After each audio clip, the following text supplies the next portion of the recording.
నమస్తే, welcome to Suman TV. నేను మీ Suman TV Usha. Kolkata ఇన్సిడెంట్కి సంబంధించి ప్రస్తుతానికి మనం చూసుకుంటే సుప్రీంకోర్టులో కొన్ని ట్రయల్స్ అయితే జరుగుతూ ఉన్నాయి. దానికి సంబంధించిన పూర్తి ఇన్ఫర్మేషన్ ఏంటి అండ్ దాంతోపాటు కేసుకి సంబంధించి ఏ విధంగా ముందుకు వెళ్తున్న విషయాలపై మాట్లాడడానికి రవీంద్రనాథ్ గారు అండ్ దాంతోపాటు శశికాంత్ గారు మనతో ఉన్నారు. ఒకసారి వాళ్ళని అడిగి తెలుసుకుందాం. నమస్తే రవీంద్రనాథ్ గారు. నమస్తే శశికాంత్ గారు. సో కోల్కతా ఇన్సిడెంట్ యావత్ ప్రపంచం మొత్తం కూడా ట్రయల్స్ జరుగుతున్నాయన్నప్పటి నుంచి ప్రతి మినిట్ కూడా ఏం జరుగుతుంది, ఏం మాట్లాడుతూ ఉంటారు, అసలు జడ్జిమెంట్ ఏ విధంగా వచ్చే అవకాశం ఉంది అండ్ ఏదైనా సరే సత్వరంగా న్యాయం జరిగే విధంగా సూచనలు కనిపిస్తూ ఉన్నాయన్న తరుణంలో ప్రతి ఒక్కరు ఎదురు చూసే క్షణం అని చెప్పొచ్చు అండి. అది సుప్రీంకోర్టులో ట్రయల్స్ ఏ విధంగా జరుగుతున్నాయి, ప్రస్తుతానికి మనం చూసుకుంటే ఎటువంటి దర్యాప్తు జరిగింది? కొన్ని అనివార్య కారణాల వల్ల చంద్రచూడ్ గారు ఈరోజు పోస్ట్పోన్ చేశారు. సో ఈరోజు పోస్ట్పోన్లో కొన్ని ట్రయల్స్ జరిగాయి. ముఖ్యంగా ఎవరైతే విక్టిమ్ సంజయ్ రాయ్కి సంబంధించి ఆ రోజు జరిగినటువంటి పోస్ట్ మార్టం రిపోర్ట్స్ ఎలా జరిగాయి, అదేవిధంగా సిబిఐని కూడా వాళ్ళు ఏ రకంగా మీరు ఎవిడెన్స్ ఎలా కలెక్ట్ చేశారు అనే విషయం మీద కూడా కొంత చేయడం జరిగింది. అట్ ద సేమ్ టైం అటు సిఎస్ఎఫ్ వాళ్ళు సెంట్రల్ ఇండస్ట్రియల్ సెక్యూరిటీ ఫోర్స్ వాళ్ళు కూడా ఒక అప్లికేషన్ పెట్టారు. ముఖ్యంగా మెడికల్ కాలేజెస్ మీద మాకు సరైన మేము భద్రతలో అంటే ఉండాలి, మేము భద్రతగా ఉండాలంటే మాకు కొన్ని ఫెసిలిటీస్ అవసరం అనే విషయం మీద. సో మెయిన్ ఈ రెండు పారామీటర్స్ మీద సుప్రీంకోర్టు ఇవాళ ట్రయల్స్ చేయడం జరిగింది. అయితే ముఖ్యంగా సిబిఐ వాళ్ళు ఇప్పటికి కూడా ఇంకా ఫైనల్ రిపోర్ట్ ఇవ్వలేదు. అది ఇంకా ఇనిషియల్ స్టేజ్లో ఉంది కాబట్టి రిపోర్ట్ సబ్మిషన్ చేయడంలో చాలా వరకు ట్రయల్స్ అవుతూ ఉన్నాయి. దీనికి సంబంధించి 30 days అయిపోయింది. ఇప్పుడు పబ్లిక్ అంతా కూడా ఎప్పుడెప్పుడా జడ్జిమెంట్ ఎప్పుడు వస్తుంది, అసలు ఎలా వస్తుంది, ఏం జడ్జిమెంట్ వస్తుంది అని అందరూ చూస్తున్నారు. అయితే ఉషా గారు, నేను డైలీ రవి గారిది కూడా చూస్తున్నాను విశ్లేషణ, చాలా బాగా ఇస్తున్నారు ఆయన, minute to minute update. I appreciate you sir for that. Thank you. At the same time ఇప్పుడు ఈ అప్డేట్స్తో పాటు మనం ఒకవేళ విశ్లేషించుకుంటే టాపిక్ గురించి బేసిక్గా చాలా మటుకు పబ్లిక్ ఇప్పుడు అసలు ఎప్పుడెప్పుడు judgement as soon as possible వస్తుందా అని ఎదురు చూస్తున్నారండి. దానికి నాకు తెలిసి మోస్ట్లీ ఇంకొక 2 weeks 3 weeksలో ఒక కంక్లూజన్ స్టేజ్కి వస్తుందేమో అని భావిస్తున్నాను నేను. At the same time last 10 days నుంచి చూసుకుంటే సేమ్ అలాగే ప్రొలాంగ్ అవుతుంది, డ్రాగ్ అవుతుంది, ప్రొసీడింగ్స్ వెళ్తున్నాయి. సిబిఐలో ఫ్లాస్ చూస్తున్నారు, అంటే తప్పుపడుతున్నారు. మళ్ళీ స్టేట్ గవర్నమెంట్ మనకు ఎలాగో తెలుసు, మమతా బెనర్జీ ప్రొటెస్ట్ చేశారు, మమతా బెనర్జీ రిజైన్ చేయాలని ప్రొటెస్ట్ చేస్తున్నారు, డాక్టర్స్ ఒక పక్కన ప్రొటెస్ట్ చేస్తున్నారు. ఇంత లాంగెస్ట్ కేసు ఇప్పుడు మనం చూసుకుంటే వేరే పాత కేసెస్ కూడా నిర్భయ కానివ్వండి, లేకపోతే ఇక్కడ దిశ కానివ్వండి, ఇవి కానివ్వండి, ఇట్లా 30 days కంటిన్యూస్గా ట్రయల్స్లో వెళ్తూ అంటే జనాలందరూ వెయిట్ చేస్తూ, I can say very supreme court నుంచి can say that this is the first case అండి ఎంటైర్ ఇండియాలో. ఈ 30 days ఒక కేసుని, అందులో ఇట్లాంటి కేసుని ఫాలో అప్ చేస్తూ మొత్తం పబ్లిక్ మొత్తం కూడా ఉక్రోషంతో ఎదురు చూస్తున్న కేసెస్లో ఇది ఫస్ట్ కేసు అని మనం చెప్పుకుంటాంలో అతిశక్తి లేదు. అయితే ఇప్పుడు మనం బాగా అబ్జర్వ్ చేస్తే, విశ్లేషించుకుంటే మళ్ళీ ఇప్పుడు ఎఫ్ఐఆర్ అయింది. ఇందాక రవి సార్ మేము ఆఫ్ రికార్డ్ మాట్లాడుకుంటూ ఉన్నాము, సందీప్ ఘోష్ మీద ఎఫ్ఐఆర్ అవ్వలేదు, సంజయ్ రాయ్ మీద ఎఫ్ఐఆర్ అయింది. ఇది గ్యాంగ్ ఇది కాదు, ఇది only section 64 and section 103 sir. Section 103 as per new BNS Bharatiya Nyaya Sanhita కిందకి ఇప్పుడు మర్డర్ అండ్ రేప్ కిందకి చేస్తారు. గ్యాంగ్ రేప్ అన్నది రూల్ అవుట్ చేస్తారు ఆల్మోస్ట్.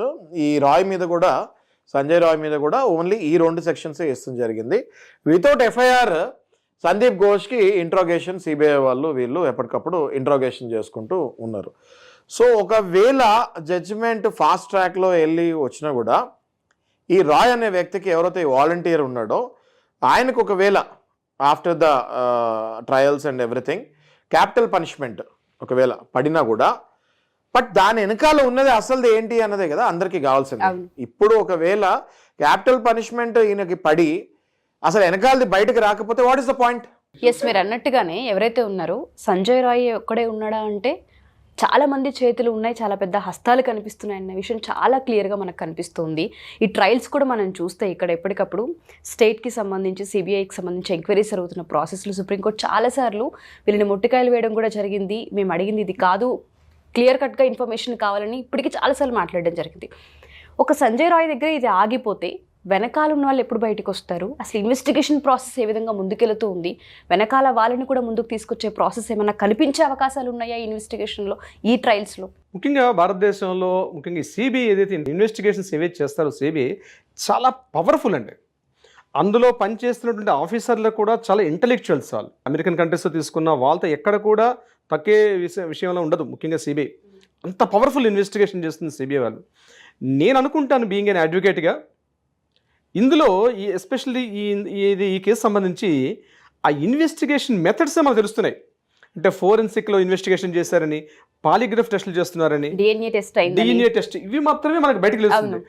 బట్ హిడెన్ యాక్చువల్గా ఏం జరిగింది ఇన్వెస్టిగేషన్ రిపోర్ట్ ఉంది, అది బయటకు ప్రెస్కి కానీ అట్లీస్ట్ థర్డ్ పర్సన్ కూడా రిలీజ్. అయితే ఎవ్రీ కామన్ మ్యాన్కి ఇక్కడ ఒక పాయింట్ ఏముంటుందంటే, అరే ఇక్కడ ప్రతి వాడికి 2 పాయింట్లు కామన్ మ్యాన్కి, లేమన్కి నేను చెప్తున్నాను. ఈ ఇష్యూ వింటున్న ప్రతి పర్సన్స్ కానీ, మన వ్యూవర్స్ కానీ, ఆడియన్స్ కానీ, చాలా కోట్లాది మందికి ఒక డౌట్ ఏంటంటే ఇక్కడ 2 విషయాలు. ఏదైతే ఆ రోజు విక్టిమ్ యొక్క బాడీ మనకు సంఘటనా స్థలంలో ఎక్కడైతే లభించిందో, ఒక పర్సన్ అంత క్రూయల్టీగా చేయలేడు. ఎందుకంటే ఆమె బాడీ మీద మోర్ దాన్ 25 ప్లేసెస్లో ఫ్రమ్ హెడ్ టు టో వరకు 25 ప్లేసెస్లో ఆమె మీద గాయాలు ఉన్నాయని అంటే పోస్ట్ మార్టం రిపోర్ట్ చేస్తున్నటువంటి మనకి రిపోర్ట్స్లో.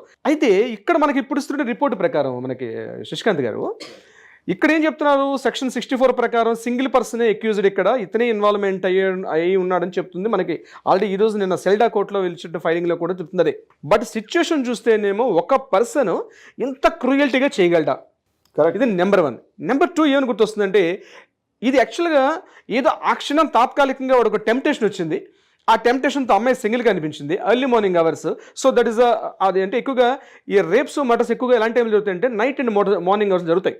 అంటే ఎందుకంటే అది peaceful area, some atmosphere, some లోపల ఉన్నటువంటి సమ్ ఇవన్నీ కూడా జరుగుతాయి. అది ఒక సబ్జెక్ట్ మనం మాట్లాడుకుంటే దాని గురించి. సో అటువంటి ఎమోషనల్ ఉన్న పర్సన్, ఎందుకంటే ఈయన ఆల్రెడీ ఉమనైజర్ అని తెలుసు, ఆల్రెడీ 2 times సోనాగచ్ ఏరియాకి వెళ్ళాడు, ఎగైన్ చుట్లాన్ ఏరియాని, ఈ 2 ప్రాంతాల్లో ఈ రెడ్ లైట్ ఏరియాస్ టచ్ చేసి వచ్చినటువంటి ఈ పర్సన్ ఇంత క్రూయల్టీగా ఒక్క పర్సన్ చేయగలడా అనే విషయం కామన్ మ్యాన్కి వస్తున్న కామన్ డౌట్. అయితే ఇక్కడ ఈ ఏదైతే ఇన్వెస్టిగేషన్ ఇంట్రాగేషన్ జరిగాయో ఆ మెయిన్ న్యూస్ మనకు రాలా. ఈరోజు సిబిఐ వాళ్ళు ఏం చేశారు, ఒక సీల్డ్ కవర్ సబ్మిట్ చేశారు సుప్రీంకోర్టులో. ఆ సీల్డ్ కవర్లో ఏముంది అన్నది తెలియలేదు, మీడియాకి తెలియదండి, న్యూస్ మీడియాకి తెలియదు. బీయింగ్ ఇన్ అడ్వకేట్స్గా మేము కొంత ట్రై చేస్తాం ఏమి ఉండొచ్చు అన్న విషయం ఒక స్టెప్ వెళ్ళగలుగుతాం, కానీ బట్ ఇంకా డెప్త్లోకి వెళ్ళి ఏం జరుగుతుంది అది డెఫినెట్గా సుప్రీంకోర్టు ట్రయల్స్లో జడ్జిమెంట్ వచ్చే ముందు డెఫినెట్గా బయట పెట్టే అవకాశం ఉంది. అయితే ఈ మీన్ వైల్ ఆ సీల్డ్ కవర్ ఇన్ఫర్మేషన్ ఏదైతే ఉందో దీని మీద కొంతమంది బ్యూరోక్రాట్స్ కావచ్చు, పొలిటీషియన్స్ కావచ్చు, పెద్ద వాళ్ళు ఏమైనా ఇన్ఫ్లుయెన్స్ చేసి అక్కడ ఉన్న ఎవిడెన్స్ని, ఎందుకు నేను ఈ మాట చెప్తున్నానంటే ఇష్యూ మనకి August 8th జరిగింది, అదే 9th మార్నింగ్ జరిగింది. ఇమ్మీడియట్గా 14th మార్నింగ్ ఒక పెద్ద వ్యాండలిజం అంటే పెద్ద భారీ అటాక్ జరిగింది, ఎవిడెన్స్ అన్ని పూర్తిగా కొలాప్స్ చేసే ఉద్దేశంతో. ఇవన్నీ ఆలోచిస్తే మనకి ఏం అర్థం అవుతుందో ఏదో సంథింగ్ అక్కడ ఉంది. బట్ ఇక్కడ సిబిఐ వాళ్ళు ఏది చేశారో ఆ ఇన్వెస్టిగేషన్ రిపోర్ట్లో ఏముందో తెలియట్లేదు. మనకు తెలిసిన ఒకే ఒక ఇన్ఫర్మేషన్ ఏంటి, జస్ట్ 64 BNS లో పెట్టారు, 103 పెట్టారు, సెక్షన్ 70 గ్యాంగ్ రేప్ అనేది లేదు. బట్ గ్యాంగ్ రేప్ లేకపోతే ఎవరైనా వచ్చి అమ్మాయిని చంపారా? గ్యాంగ్ ఇక్కడ వర్డ్స్ ఉన్నాయండి, ఇక్కడ మర్డర్ వేరు, రేప్ వేరు. ఇక్కడ సెక్షన్ 70లో మర్డర్ వేరు, రేప్ వేరు. ఇక్కడ నేను అనుకుంటుంది ఏంటంటే బీయింగ్ యాజ్ కొంత మనం ఈ లీగల్ సంబంధించిన ఆలోచనలో ఇక్కడ గ్యాంగ్ రేప్ లేదన్నాడు. సో మర్డర్లో మొత్తం కలిసి ఉన్నారా? కరెక్ట్. ఆమెను ఫిజికల్గా అటాక్ చేశారు. ఇది మైన్యూట్ పాయింట్ చాలా కరెక్ట్గా పట్టుకున్నారండి మీరు. ఇప్పుడు సెక్షన్ పెట్టలేదు, ఏది రేప్ సంబంధించి సెక్షన్ 64 పెట్టేశారు, 70 ఏమో గ్యాంగ్ రేప్ కాబట్టి 70 పెట్టలేదు, 64ని ఎస్టాబ్లిష్ చేశారు. కానీ ఈ 103 మర్డర్ ఏదైతే ఉందో అది గ్యాంగ్ మర్డర్ అయి ఉండొచ్చు కదా అనేది మీరు అంటున్నారు. ఎగ్జాక్ట్లీ. సో 100% ఈ పాయింట్ ఆఫ్ వ్యూలో కూడా నాకు తెలిసి సుప్రీంకోర్టు చూస్తుంది అనుకుంటాను నేను. చాలా కరెక్ట్ పాయింట్ తీశారు సార్ రియల్లీ మీరు. ఈ పాయింట్ చాలా డెప్త్కి వెళ్తే కానీ ఎవరికి అర్థం కాదు. ఎందుకంటే ఇప్పుడు ఓన్లీ ఆ రాయ్ ఒక్కడే రేప్ చేశాడు అన్నది ఆల్మోస్ట్ ఎస్టాబ్లిష్ అయిపోయింది. అయితే మర్డర్ కూడా వాడొక్కడే చేశాడా అన్నది ఇంకా ఎస్టాబ్లిష్ కాలేదు.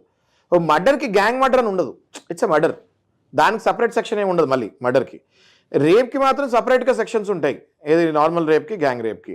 సో ఇది చాలా well done sir, correct point ఇది.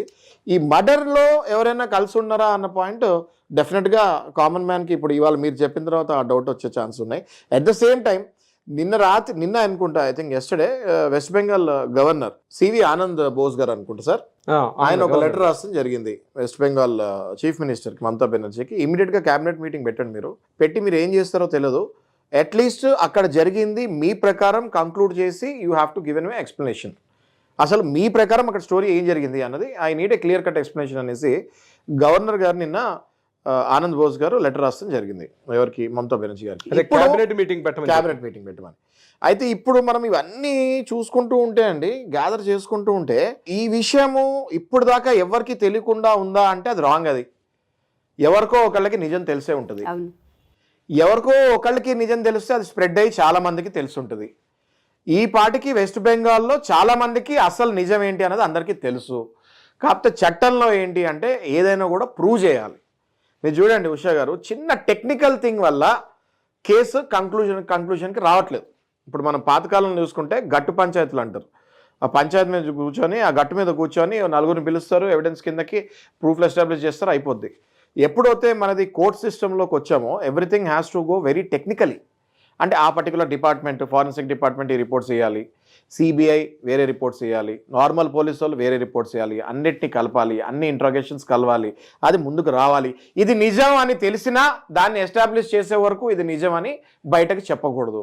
సో ఇది హోప్ఫుల్లీ నాకు తెలిసి ఎంత త్వరగా అయితే త్వరగా 2 or 3 weeks. ఏంటి సార్ రవి గారు? సందీప్ ఘోష్ మీద ఈ ఒక్క విషయం మీద ఇప్పటిదాకా ఎఫ్ఐఆర్ నమోదు కాలేదు.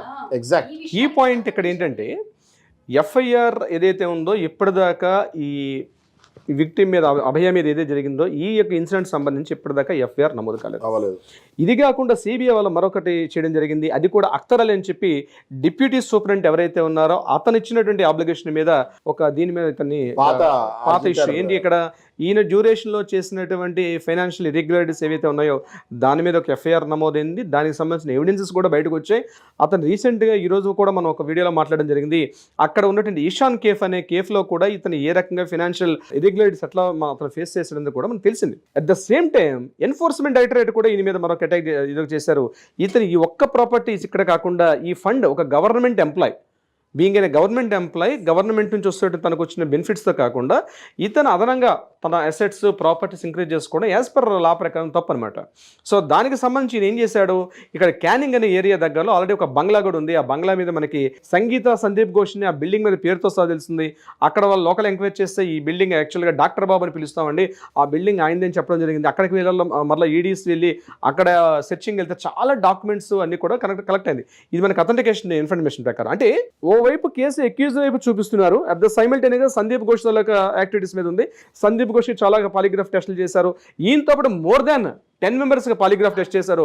100 మంది పైగా 100 members పైన కూడా వాళ్ళకి ఇంట్రాగేషన్స్ ఇన్వెస్టిగేషన్ చేశారు. అయితే నా డౌట్ ఇక్కడ ఏంటంటే ఇది సందీప్ ఘోష్ పాత్ర కూడా ఈ విషయం అంటే ఈ అమ్మాయికి ఏమైనా తెలిసి ఎక్కువ లేమని అడుగుతున్నాను. ఈ అమ్మాయి ఏమైనా ఆ కాలేజీలో ఉన్నటువంటి ఏమైనా ఇర్రెగ్యులారిటీస్ మీద ఈ మీద దృష్టి పెట్టి ఈ మీద సందీప్ ఘోష్ పాత్ర ఉందా అనే కోణంలో ఎక్కడ ట్రై చేస్తుంది ఇన్ఫర్మేషన్ దొరకట్లేదు అమ్మాయి మనకి. డెఫినెట్లీ బయటకు వస్తుంది సార్. అది ఇప్పుడు మీరు కరెక్ట్ అక్కడ వరకు వచ్చి ఆగారు కదా, అక్కడి నుంచి మళ్ళీ ఇన్వెస్టిగేషన్ ఇప్పుడు స్టార్ట్ అయింది. ఈ సందీప్ ఘోష్ ఏమేం ఫెసిలిటీస్ ఇస్తాం వల్ల ఈ సంజయ్ రాయ్ ఈ అగాత్యానికి పాల్పడ్డాడు అన్నది ఒకవేళ ఇంటర్ రిలేషన్ కనుక ఏర్పరచగలిగితే ఈయన క్రైమ్లో ఏ సెక్షన్ పడిందో equally as good as provoking and supporting the criminal అదే సెక్షన్ పడే అవకాశం డెఫినెట్గా ఉంటుంది.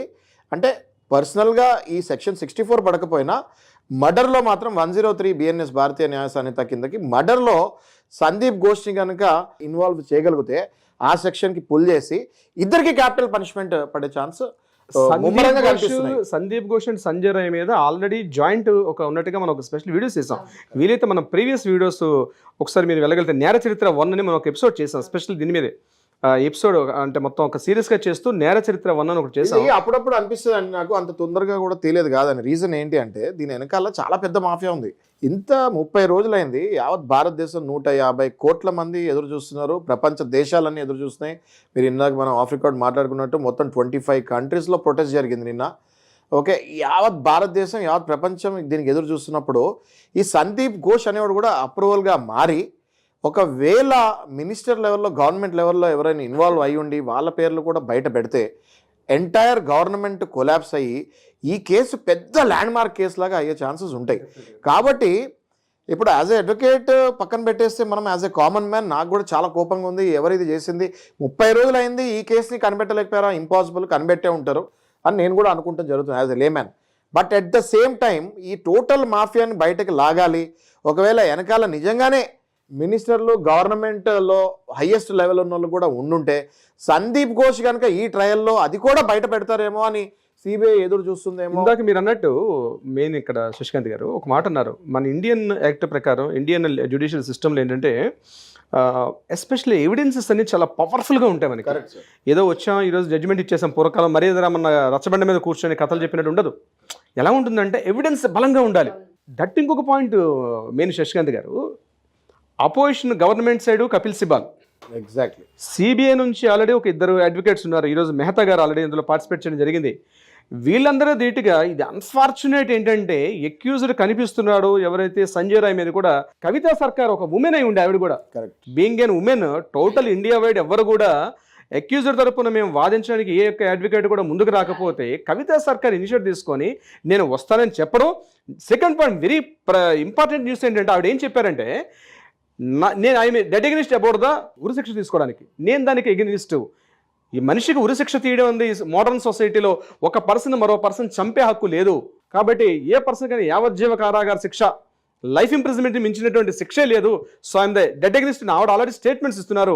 ఎప్పుడైతే జ్యుడిషియల్ కస్టడీలోకి వచ్చాడో సంజయ్ రాయ్, ఇమీడియట్గా ప్లేట్ ఫిరాయించి అసలు నేను ఆ కేసులో లేను, నేను వెళ్ళేసరికి డెడ్ బాడీ అక్కడ ఉంది, జస్ట్ నా కాల్ తగిలి నేను పడిపోతా నా మెడలో ఉన్న బ్లూటూత్ అక్కడ పడిపోయింది, అదే మీకు ఎవిడెన్స్ దొరికింది. కానీ అక్కడ నేను వెళ్ళేసరికి డెడ్ బాడీ ఉందని వాడు చెప్పడం, కవితా సర్కార్ తోటి జ్యుడిషియల్ కస్టడీలోకి వచ్చిన తర్వాత అసలు ఇదంతా ఒక కాంట్రవర్షియల్ గేమింగ్ సార్. గేమే, అంతా ఒక గేమే.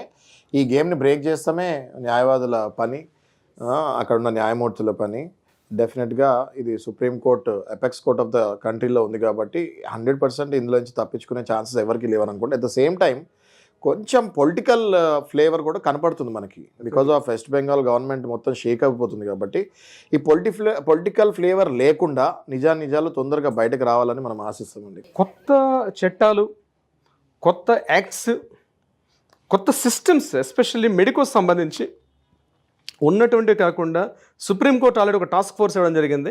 సో కొత్త గైడ్లైన్స్, కొత్త ఇనిషియేటివ్ తీసుకొని ఒక మోడర్న్ సొసైటీ నిర్మించుకునే విధంగా అయితే ఈ సంఘటన, ఈ దుర్ఘటన సంపాదించి, మీరు అన్నట్టుగానే కొత్త చట్టాలని, దాంతోపాటు కొత్త యాక్ట్స్ ఏవైతున్నాయో వాటిని పరిచయం చేయాలని, ఈ ఇన్సిడెంట్తో భయాన్ని పుట్టించాలని, యాక్ట్స్ అలా ఉండాలని అంతే కోరుకుంటున్నాను. కదా ఉషా గారు, ఇందాక రవి గారు నేను మాట్లాడుకుంటూ కొత్త చట్టాలు, కొత్త అంటే ఇప్పుడు మెడికోది ఆల్రెడీ యంగ్ డాక్టర్ది ఇన్సిడెంట్ అయింది కాబట్టి నేను మాట్లాడుకుంటూ కూడా అసలు హాస్పిటల్స్లో, మెడికల్ కాలేజెస్లో మెడికోస్కి ఎట్లాంటి ఇబ్బందులు వాళ్ళు పడుతున్నారు అన్నది దానిపైన కూడా మేము చిన్న విశ్లేషణ చేయబోతున్నాము.